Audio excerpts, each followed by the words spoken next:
Bharat Ratna doctor Bhimrao Ambedkar को कोटि कोटि नमन। ये कार्यक्रम डॉक्टर भीमराव अंबेडकर के जीवन पर आधारित है, जहां भारत की जनता के प्रति उनके योगदानों को पूरी सजगता से चित्रित और रेखांकित करने का प्रयास है। कार्यक्रम में दिखाई गई घटनाएं लब्ध पुस्तकों से ली गई हैं। इस कार्यक्रम के जरिए चैनल की ओर से एक विश्वसनीय, सजग और सकारात्मक प्रयास है कि डॉक्टर बाबा साहेब भीमराव अंबेडकर के जीवन की संघर्ष यात्रा एवं गौरव गाथा पूरे आदर के साथ घर घर पहुंचे और उनके योगदानों से सभी संपूर्णता में परिचित और आह्लादित हों।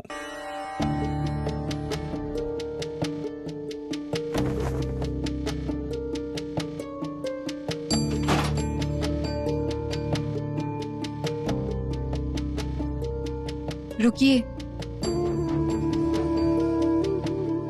रमा, भीम के पास आना। पास जाना मतलब? अरे भीम के पास आकर खड़ी तो हो।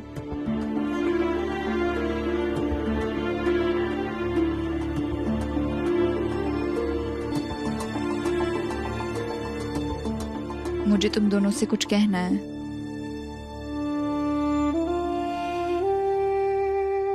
तुम दोनों सच में बहुत महान हो। मेरे अपने सगे ना होते हुए भी मेरे लिए इतना कुछ किया, और वो मेरा अपना भाई नरोत्तम जोशी अपना होते हुए भी इतना पराया हो गया है। इन जात पात के चक्करों में जैसे सब कुछ भूल गया हो। अपनी बहन को, उसकी खुशियों को, सबको। मैं तुम दोनों का दिल से शुक्रिया अदा करना चाहती हूँ।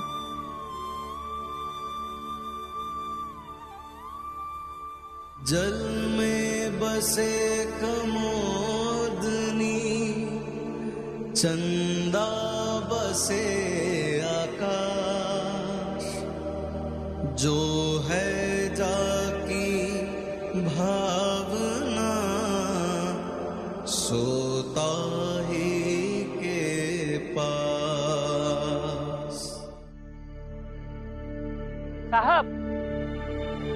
साहब, अरे आप लोग कहाँ रह गए थे?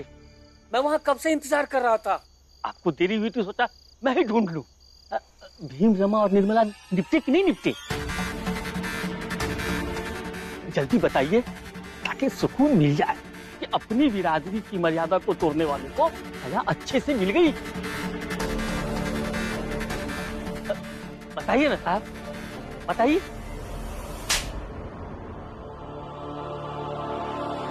जिसे मिलनी चाहिए थी उसे सजा मिल गई। हितेश भाव, मुझे तो लग रहा है कि भीम हमारी जात में क्यों नहीं है।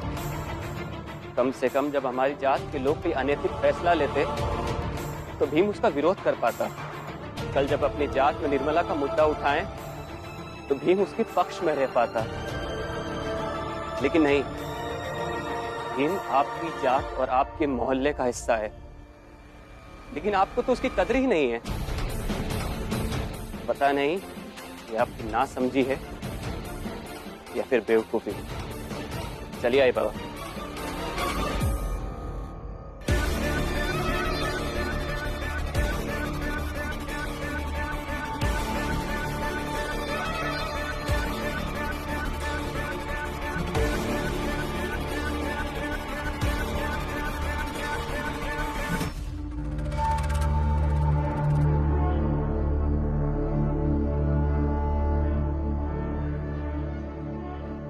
जनार्दन, हितेश भाऊ अबे तक नहीं आए।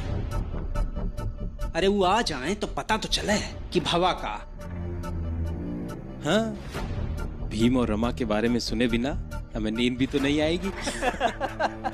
सही बोले, सही बोले। जोकू काका, जनार्दन काका, इसे लत लग गए कहते। आप दोनों को लत लग गई है दूसरे के बारे में बुरी खबर सुनने की। ए दीपक, तैना बहुत ज्यादा बोलने लगा है, चुप रहा कर। क्यों कम बोलूं? गलत नहीं कह रहा हूँ, सही कह रहा हूँ। भीम भैया कहते हैं कि हमारा मन एक उपजाऊ जमीन की तरह है और हमारे विचार एक बीज की तरह। जैसा बीज बोगे वैसे ही फसल पैदा होगी। दीपक की आई, दीपक की आई। क्या हुआ? क्या हुआ? अरे समझा लो अपने बेटवा को। नहीं तो ये भीमराव जैसे ही बकवास बातें करने लगेगा और आगे चल के ओहिन के जैसे भी बनेगा। कि उनकी तरह महान। ए दीपक, जब बड़े कुछ समझा रहे हो तो उसे सुना कर। अरे दीपक, ये भीम के साथ रह करके बदतमीज हो गया है ये लड़का। दीपक,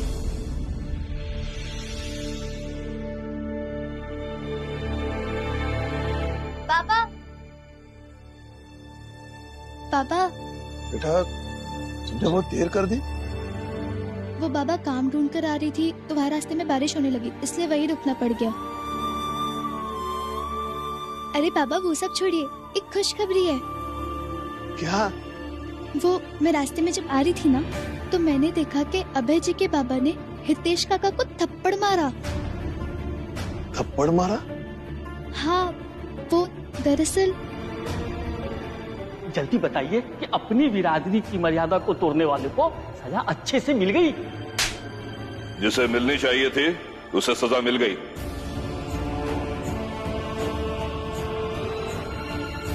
भीम आपकी जात और आपके मोहल्ले का हिस्सा है, लेकिन आपको तो उसकी कदर ही नहीं है। पता नहीं ये आपकी नासमझी है या फिर बेवकूफी।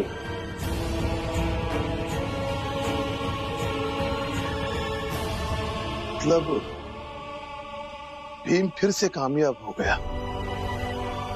उसने अभय के माँ बाप की सोच बदल डाली। अच्छी बात है। अरे सब सुनो सुनो, चाल वाला सब बाहर आओ। सबके लिए खुशखबरी है, जल्दी आओ बाहर। सुनो सुनो, अरे सुनो। क्या हुई गवाह? अरे भीम रमा निर्मला का पता चल गया है। कहाँ कहाँ? तो हितेश भाऊ बताते हैं। हितेश भाऊ, आप कुछ नहीं कहेंगे? क्यों नहीं कहूंगा? हाँ, क्यों नहीं कहूंगा? मुंह मेरा, दिमाग मेरा, दोस्त मेरे, तुम कौन होते हो मुझे रोकने वाले? मैं सबको बताऊंगा। अरे सुनो, भीम रमा और निर्मला। अरे राम जी, छोड़ो राम जी। मैं भीम का बाप हूँ और भीम की सुरक्षा के साथ कोई खिलवाड़ होने नहीं दूंगा। राम जी रुकिए। राम जी, गलत कर रहे हो। आप ऐसा नहीं कर सकते, बल्कि आप किसी के भी साथ ऐसा नहीं कर सकते। हट जाओ मेरे रास्ते से। और तुम जो ये खेल खेल रही हो ना, मैं प्रतिनिधि हूँ, उस पर ध्यान दो। मुझे मत समझा। चल राम जी, चल। ये ठीक नहीं कर रहे हो राम जी।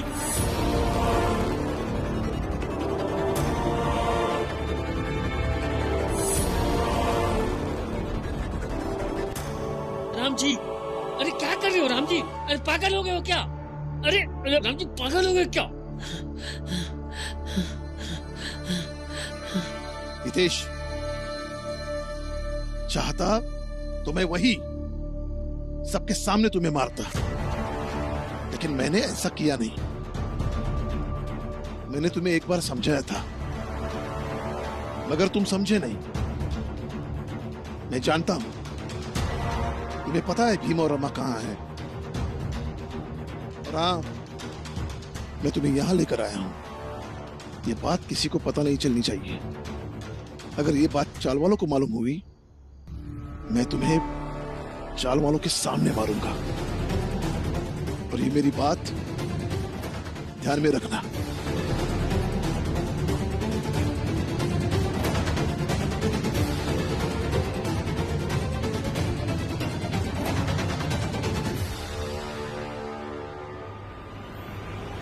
ये सरासर जाती है।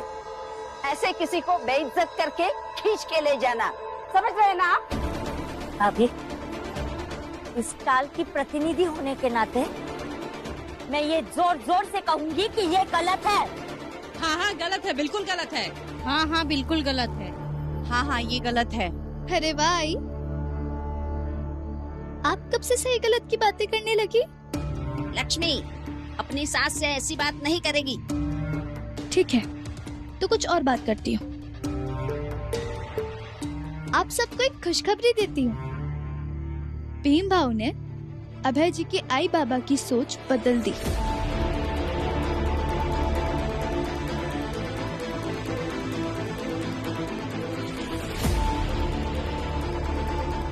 क्या क्या बात कर रही है लक्ष्मी? हाँ बुआ, और वो अभय जी और निर्मला जी के विवाह करवाने के लिए भी राजी हो गए।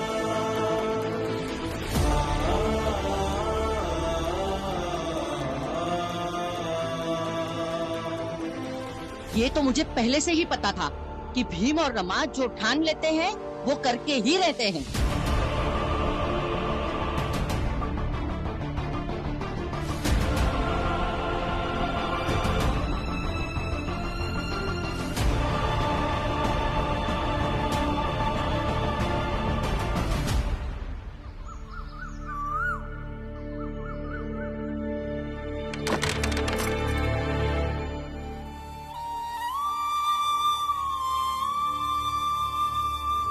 बाबा, आप यहाँ क्यों बैठे हैं? अंदर क्यों नहीं आए? बेटा, ज्योतिबा फुले से मैं कई बार मिलने जाता था।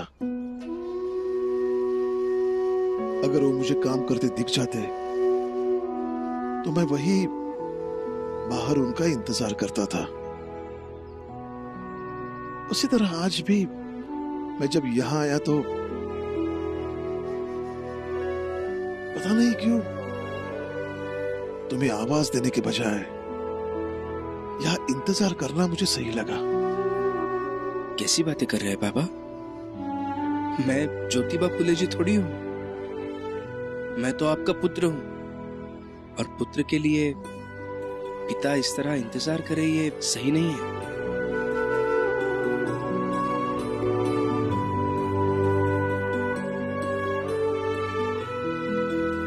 अगर पुत्र तुम्हारे जैसा हो तो पिता को इंतजार करना चाहिए। तुमने अभय के माँ बाप की सोच बदल दी और एक अच्छा काम किया।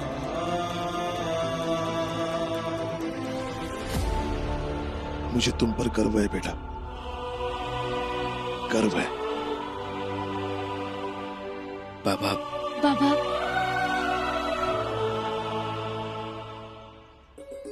अरे बाबा कैसा है आप? और घर में सब कैसे है? जैसे थे वैसे ही है। लक्ष्मी भी आ गई है। अब तुम लोग भी घर चलो जल्दी। बस आज भर की बात है बाबा। आज अभय जी के आए बाबा उनके समाज वालों से बात करने वाले हैं, और मुझे पूरा विश्वास है कि वो लोग मान जाएंगे। उन्होंने ये भी कहा है कि वो निर्मला जी और अभय जी की शादी करवाएंगे, और फिर उसके बाद उन्हें यहाँ से लेके जाएंगे। हाँ, फिर हम भी घर आ जाएंगे। हाँ, लेकिन तब तक तुम लोग अपना ख्याल रखना, क्योंकि हितेश को पता चल गया कि तुम लोग यहाँ हो। ये रिश्ता एक अपराध है। एक विधवा को दूसरी शादी करने का कोई हक नहीं है, और अगर निर्मला के पेट में कुछ बच्चा पल भी रहा है तो वो विधवा धर्म का पालन करते हुए भी उस बच्चे को पाल सकती है। क्यों हक नहीं है? जब एक मर्द की पत्नी मर जाती है तो 6 महीने नहीं बीतते वो दूसरी शादी कर सकता है, तो उसे तो आप नहीं कहते कि हक नहीं है। तो फिर एक औरत के साथ ऐसा क्यों? क्यों एक औरत को दोबारा जीवन शुरू करने का अधिकार नहीं है? हमें कोई एतराज नहीं है। हम अपनी बड़ी बहू की शादी अपने छोटे बेटे से कर देंगे।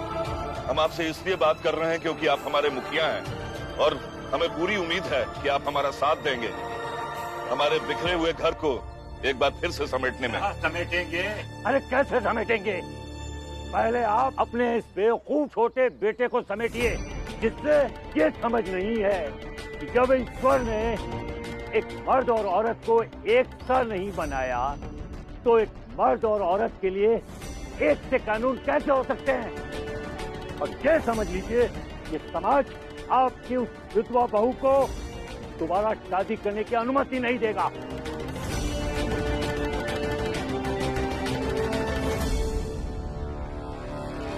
तो फिर यह समाज मुझे ये आज्ञा दे कि मैं अपने परिवार के साथ ससम्मान यहाँ से चला जाऊं। जब आपको अपने मन का ही करना है तो फिर पूछने की नौटंकी कर ही क्यों रहे हैं? पूछ इसलिए रहे हैं क्योंकि हम इस समाज का मान करते हैं और इस समाज को छोड़कर जाने की तो हमारी भी इच्छा नहीं है। लेकिन अगर आप लोग नहीं मानेंगे तो अपने परिवार को बचाने के लिए हमें ये रास्ता अपनाना होगा। हम चाहते थे कि आप लोग, ये समाज हमारी बात सुने, इस मुश्किल समय में हमारा साथ दे, इसलिए हमें आपकी सहमति की अपेक्षा थी और हम लोग आपके पास आने ही वाले थे। उससे पहले आप ही यहाँ आ गए और लग रहा है कि आप हमारी बात नहीं समझ रहे हैं, तो हमें आपकी मदद की कोई जरूरत नहीं है। आई बाबा, चलिए। रुको,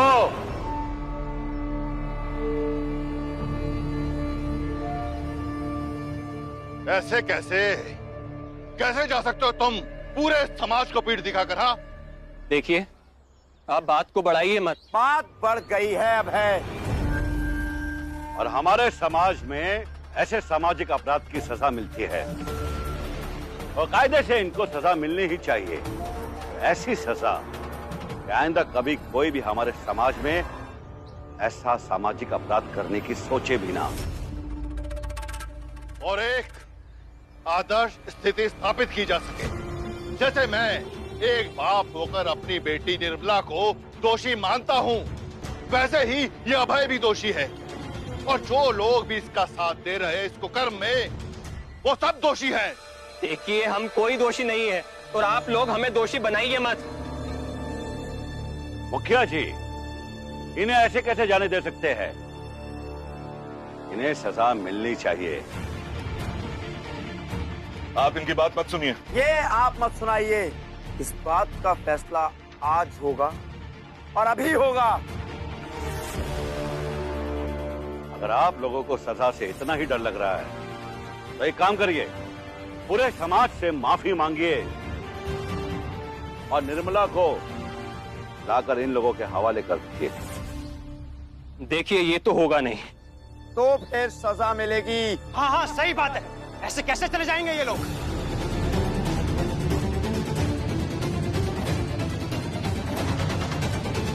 आखिरी बार कह रहा हूं कि अपने किए की माफी मांग लीजिए और उस विधवा को सामने लाइए। देखिए, आपको हमें जो सजा देनी है दे दीजिए, लेकिन अब निर्मला तो वापस नहीं आएगी। फिर आज सबको सजा दी जाएगी। पकड़ लो इन सबको। ये क्या कर रहे हैं आप? ये क्या? छोड़िए मुझे।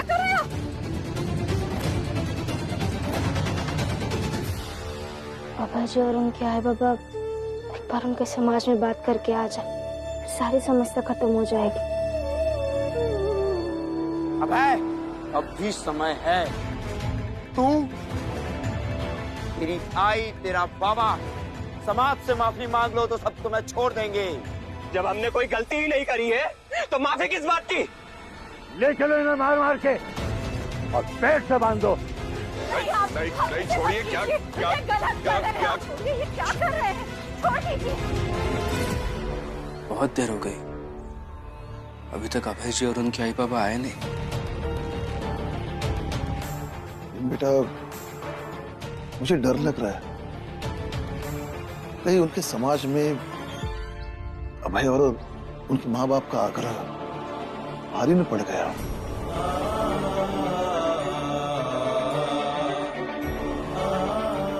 बाबा, यही भी डर मुझे भी था।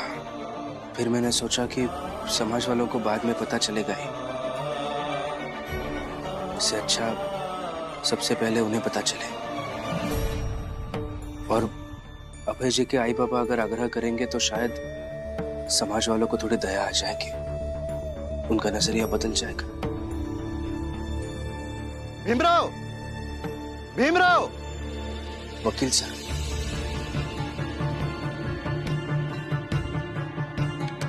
भीमराव! सर? भीमराव, वहाँ समाज वालों ने अभय के आई को बंदी बना लिया है। अभय को और अभय के बाबा को पेट से बांधकर पत्थर मार मार के घायल कर दिया। क्या?